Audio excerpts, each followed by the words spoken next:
If you had all the money in the world, if you were rich, but you had to do something, you still had to work, you could not go on vacation, what would you choose to do? What would you like to do if you had all the money? And you ask that question, you think, well, if I had all the money, then I would like to do this. And then another thing you can ask is, what if you only had 5 years left to live? Or 10 years? You say, if I only had a short time left to live, what would I want to leave behind? What would I want to leave behind? What would I want people to say about me? Here's a very important story. They studied the 500 owners of the fastest growing businesses in the world.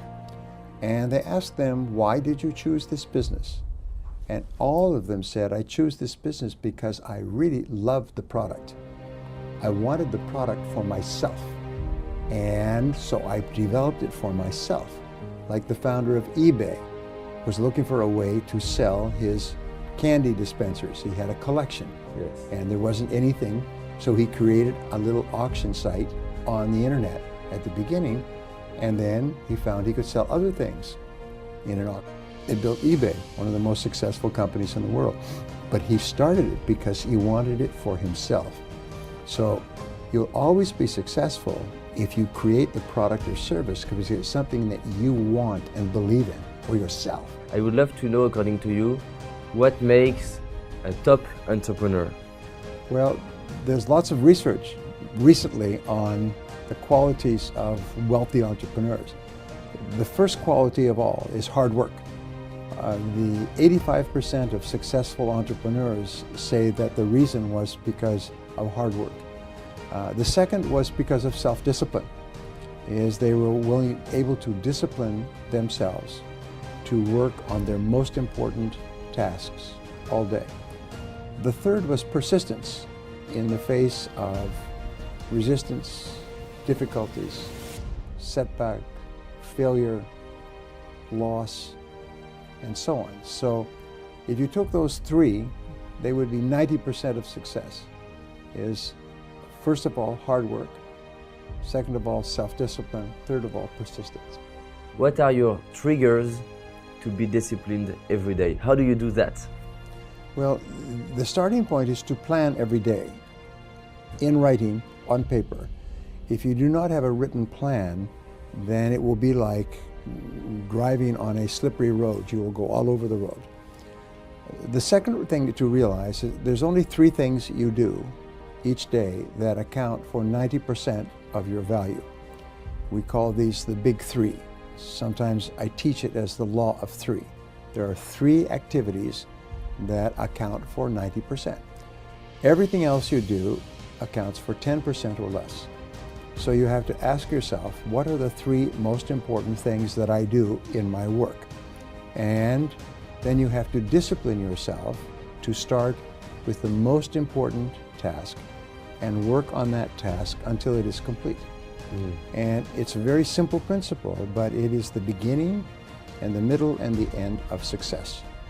Decide on your most important task, begin immediately, and work on that task with self-discipline until it is 100% complete. In life, it's a very simple principle, but all success comes from completing tasks. It's not from working at tasks, it's from completing tasks. It is only when you complete tasks that you are successful. You make a list of all your work before you begin, and then you ask, if I could only do one thing on this list, which one activity is the most important? And then you do that activity, only that, until it's complete. There's another interesting study that has just come out, very good study. It says that there are 3 rules for success in business. Number 1, always choose higher quality rather than lower cost. Most companies think the way to sell more is to lower the price. But the true reason for success, and there's years of research, is to improve the quality of your product. The second rule is to focus on revenue generation rather than on the costs of your business, rather than on the price that things cost. Focus on revenue generation. And rule number 3 is that there are no other rules.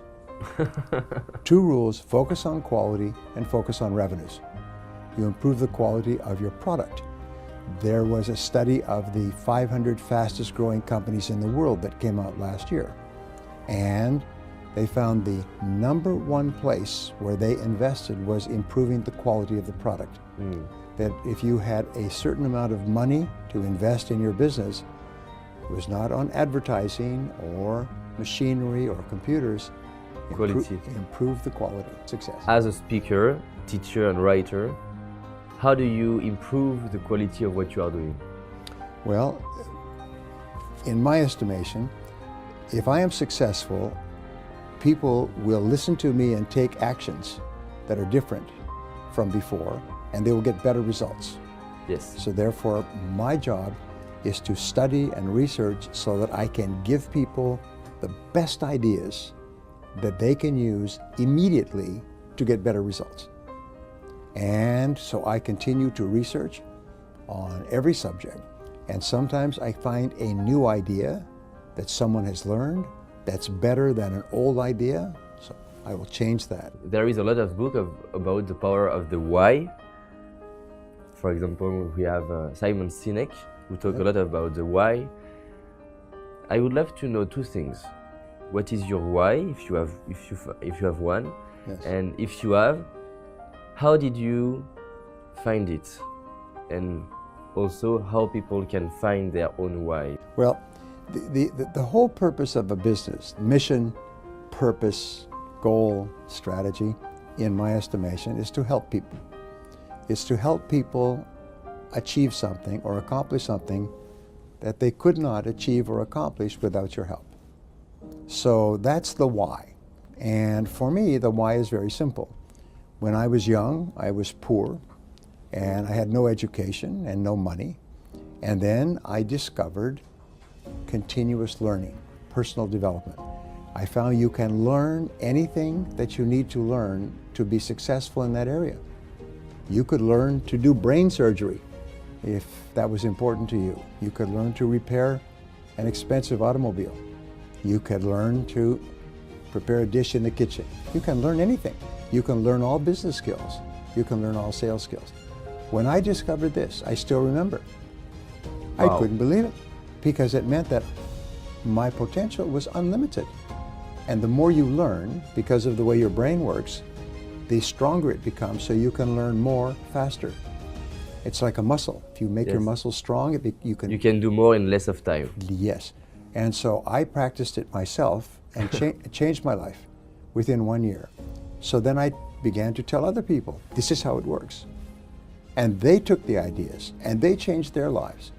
And so I began to teach and tell people these ideas. And then I realized I needed to learn more. So I spent thousands of hours reading and studying and going to seminars. I took 4,000 hours at the university to get an MBA degree. I took hundreds of hours of audio programs, maybe thousands. Train yourself. To learn new ideas, to help people achieve success faster than they ever would. Because I had that experience. I wanted everyone else to have that experience. Even when I'm talking to you now, you can see this is my passion, because I want to help people to be successful faster. Some people will maybe listen to us or watch us and say, okay, I have to be disciplined.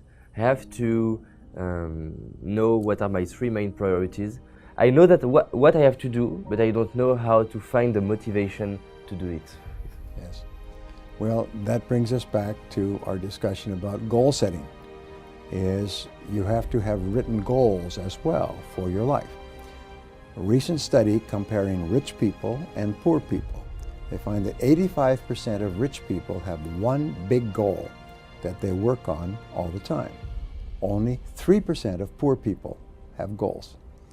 So you have to decide what is your biggest goal.